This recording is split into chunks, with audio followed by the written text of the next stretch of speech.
सो है guys, welcome back to my to videos. तो इस वीडियो में दोस्तों डिस्कस करने वाले हैं यहाँ पर कुछ इंपॉर्टेंट कंपनीज को और उनसे रिलेटेड कुछ इंपॉर्टेंट अपडेट्स हैं जिसकी बात करेंगे इस वीडियो में। तो चलिए दोस्तों वीडियो की शुरुआत करते हैं। सबसे पहली कंपनी को डिस्कस करते हैं। पहली कंपनी का नाम है एस्ट्रल लिमिटेड। बट इसको डिस्कस करने से पहले दोस्तों, अगर आपने अभी तक चैनल को सब्सक्राइब नहीं किया है तो चैनल को सब्सक्राइब करके बेल आइकन को प्रेस कर लो ताकि आने वाली जितनी भी अपडेट्स हैं उन सभी अपडेट्स का नोटिफिकेशन आपको सबसे पहले मिल सके।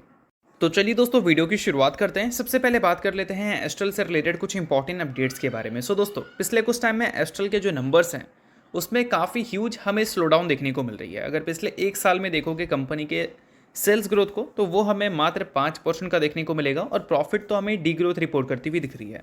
और 3 साल में कंपनी के सेल्स ज़रूर हमें 21% CAGR से ग्रो करते हुए दिखे हैं, बट कंपनी के प्रॉफिट सिर्फ हमें 10% CAGR से ही ग्रो करते हुए देखने को मिले हैं, जो कि पास्ट के हिसाब से अगर हम देखें तो काफ़ी कम है। और इस वजह से स्टॉक प्राइस CAGR भी अगर देखोगे तो पिछले एक साल का आपको नेगेटिव देखने को मिलता है और 3 साल का भी अगर देखोगे तो वो आपको नेगेटिव देखने को मिल रहा है। और लास्ट क्वार्टर यानी कि Q3 में जो कंपनी ने अपने नंबर्स को रिपोर्ट किया वहाँ पर सेल्स हमें ईयर ऑन ईयर बेसिस पे म्यूटेड ही देखने को मिले। कंपनी के जो नेट प्रॉफिट है उसमें भी हमें म्यूटेड परफॉर्मेंस ही देखने को मिली, चाहे हम ईयर ऑन ईयर बेसिस पे कंपैरिजन करें या फिर Q1Q बेसिस पे। तब ऐसा हो क्यों रहा है, इसके पीछे के प्रॉपर रीजंस क्या हैं, तो चलिए उसकी बात करते हैं। देखो दोस्तों, कंपनी ने बताया है कि during Q3 FY25 building and metal segment जो है वो काफ़ी ज़्यादा चैलेंजेस फेस कर रही है। इसका सबसे बड़ा रीज़न है गवर्नमेंट इंफ्रास्ट्रक्चर स्पेंडिंग जो है और लिक्विडिटी इश्यूज जो है वो मार्केट में देखने को मिल रही है और इस वजह से डिमांड में काफ़ी प्रॉब्लम्स हो रही है, या फिर बोल सकते हैं डिमांड पहले की तरह हमें देखने को मिल नहीं रहा है। और अगर बात करें पॉलीमर के प्राइसेस की तो उसके प्राइसेस में भी हमें काफ़ी गिरावट देखने को मिली है पिछले कुछ टाइम से। इस वजह से कंपनी जो टॉप लाइन बेनिफिट्स ले सकती थी वो हमें लेती हुई देखने को नहीं मिल पा रही है। तो इन सारी चीज़ों की वजह से कंपनी के जो अर्निंग्स हैं वो पिछले कुछ टाइम में हमें स्लो होते हुए देखने को मिले हैं। बट ये जो सारी चीज़ें हैं वो फिलहाल पिछले 1-2 क्वार्टर की बात है। बट अगर पिछले 3 साल के CAGR की बात करें तो वो आपको सिर्फ 10% प्रॉफिट का इसलिए दिखा क्योंकि पिछले कुछ टाइम में जो कमोडिटी मार्केट में इतनी ज़्यादा फ्लक्चुएशन देखने को मिली। क्रूड ऑयल का प्राइसेस बीच में $100 के ऊपर जाते हुए देखने को मिले थे और अभी $80 के आसपास भी थे। तो इस वजह से अल्टीमेटली इन सारी कंपनीज़ को प्रॉब्लम्स हुई हैं अपने मार्जिन्स को कंट्रोल करने में। अगर कंपनी के पहले के मार्जिन देखोगे तो वो आपको 20% के ऊपर का देखने को मिलेगा और अभी का मार्जिन जो है वो 15-16% के आसपास दिख रही है। तो ज़्यादा रेवेन्यू के बावजूद भी कंपनी के जो प्रॉफिट्स हैं वो हमें बढ़ते हुए देखने को नहीं मिल रहे हैं क्योंकि लो ऑपरेटिंग प्रॉफिट मार्जिन।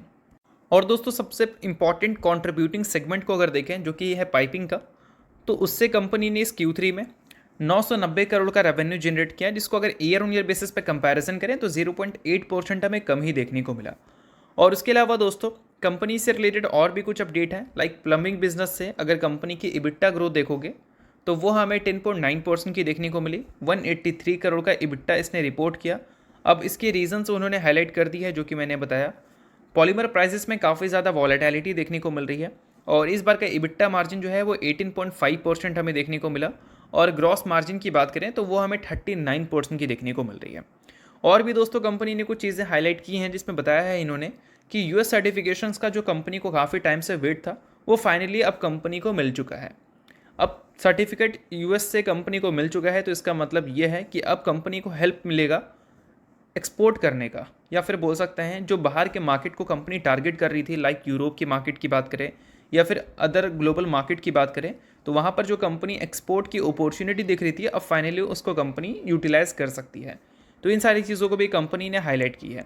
अब उसके अलावा दोस्तों, कंपनी ने कुछ कैपेक्स से रिलेटेड भी इन्फॉर्मेशन दिया है। लाइक अगर 2025 की बात करें तो कंपनी ने टोटल जो कैपेक्स एलोकेट किया था वो था 450 करोड़ और 2026 की बात करें तो कंपनी 200 से लेकर 250 करोड़ रुपए का कैपेक्स करने वाली है।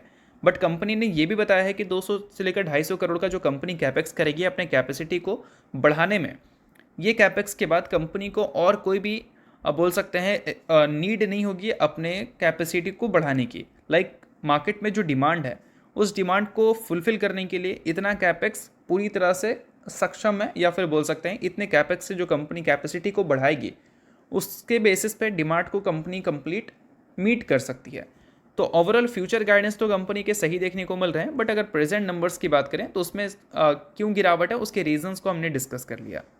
तो चलिए दोस्तों डिस्कस करते हैं अब अगली कंपनी को। अगली कंपनी का नाम है HL यानी कि हिंदुस्तान एरोनॉटिक्स लिमिटेड। अब फिलहाल HL से रिलेटेड कुछ इंपॉर्टेंट अपडेट है। इनफैक्ट सिर्फ HL से रिलेटेड नहीं, अगर पूरे डिफेंस सेक्टर की बात करें उनसे रिलेटेड ही अपडेट है। आज के दिन की बात करें तो HL हो, मैज़गॉन हो, कोचिंग शिपयार्ड हो या फिर GRAC हो, सभी में करीब 9% तक की जंप हमें देखने को मिली, क्योंकि इनके जो यूरोपियन पीयर्स हैं या फिर बोल सकते हैं यूरोपियन जो कंपनीज हैं डिफेंस सेक्टर की, उसमें लास्ट ट्रेडिंग डे 15 से लेकर 20% की उछाल हमें देखने को मिला था। क्योंकि दोस्तों यूरोप के जो रीजनल लीडर हैं उन्होंने बोल सकते हैं मिलिट्री स्पेंडिंग को बढ़ा दिया है। तो अल्टीमेटली क्या है कि उन सारी कंपनीज़ को काफ़ी अच्छे खासे काम मिलने वाले हैं आने वाले सालों में या फिर आने वाले कल की हम बात करें। अब इंपॉर्टेंट चीज़ ये है कि यूरोपियन पीयर्स अगर लास्ट ट्रेडिंग डे अच्छा की हैं उनके मिलिट्री स्पेंडिंग की वजह से, तो फिर इससे हमारी इंडियन कंपनीज़ क्यों खुश नज़र आ रही है। लाइक HL की बात करें, मैज़गॉन की बात करें या फिर GRAC की बात करें, कोचिंग शिपयार्ड, इन सारी कंपनीज़ में तेज़ी क्यों है। तो इसके पीछे का सबसे बड़ा रीज़न ये है कि यूरोपियन पीयर्स और हमारी जो डिफेंस कंपनी है उनके बीच में पार्टनरशिप भी हमें देखने को मिलता है। अभी कुछ टाइम पहले की न्यूज़ है, लाइक जनवरी नहीं, फरवरी मंथ की न्यूज़ होगी शायद ये, जिसमें मेंशन किया गया था कि जो ग्लोबल डिफेंस फर्म है साब, उन्होंने साइन किया है एक MOU किसके साथ, HL के साथ, फॉर लेज़र वार्निंग सिस्टम। अब ये जो साब कंपनी है ये कहाँ की कंपनी है, ये यूरोप की कंपनी है जिसका काम ग्लोबली हमें देखने को मिलता है। तो ओवरऑल यही सारी चीज़ों की वजह से आज के दिन हमारे डिफेंस कंपनी भी अच्छा काम करती हुई दिखी है, अच्छा काम नहीं, अच्छा परफॉर्मेंस डिलीवर करती हुई दिखी है। क्योंकि यूरोपियन पीयर्स अगर अच्छे कॉन्ट्रैक्ट्स लेंगे, अच्छे ऑर्डर्स लेंगे, तो अल्टीमेटली उनको और भी कंपनीज़ की रिक्वायरमेंट होगी जो कि उस ऑर्डर्स के अकॉर्डिंग काम कर सके, उनके जो रिक्वायरमेंट है उनको फुलफिल कर सके। तो इसके लिए हमारी डिफेंस कंपनी काफ़ी अच्छा ऑप्शन हो सकती है और इसी वजह से आज के दिन हमारी डिफेंस कंपनी भी फोकस में रहती हुई दिखी है। और अच्छी बात यह है कि मेनली उन सारी डिफेंस कंपनी में आज के दिन फोकस दिखा है जिनके ऑर्डर बुक भी अच्छे हैं और अच्छे नंबर्स भी रहे हैं।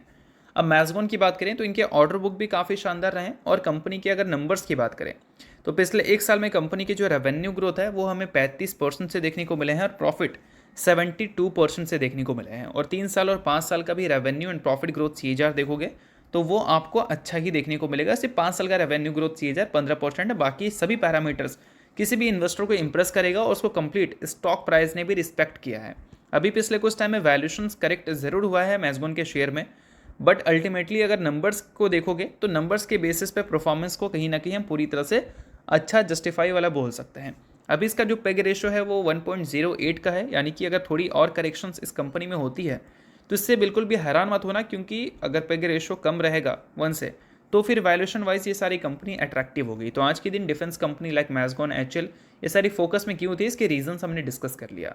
तो चलिए अब डिस्कस करते हैं अगली कंपनी को, नाम है ऑप्टिमस फाइनेंस, जिसने दोस्तों रिसेंटली स्प्लिट की अनाउंसमेंट की थी जो कि था 1:10 के रेशो में। अब उसका रिकॉर्ड डेट इसने फिक्स कर दिया है जो कि है 21 मार्च का, यानी कि इस डेट से पहले अगर आप कंपनी के शेयर होल्डर रहते हैं तो आप कंपनी में स्प्लिट के लिए पूरी तरह से एलिजिबल होंगे। बट शेयर होल्डर हैं तो ही आपके लिए अच्छी खबर है, शेयर होल्डर नहीं है इग्नोर भी आप कर सकते हो न्यूज़ को, क्योंकि न्यूज़ थी इस वजह से मैंने बता दिया। बाकी किसी भी तरह का बाय सेल या होल्ड रिकमेंडेशन नहीं है। तो चलिए दोस्तों ये वीडियो तक था, आपको वीडियो आपको अच्छा लगा, लाइक कीजिए, पहली बार सब्सक्राइब कीजिए। वीडियो के लिए बहुत बहुत शुक्रिया।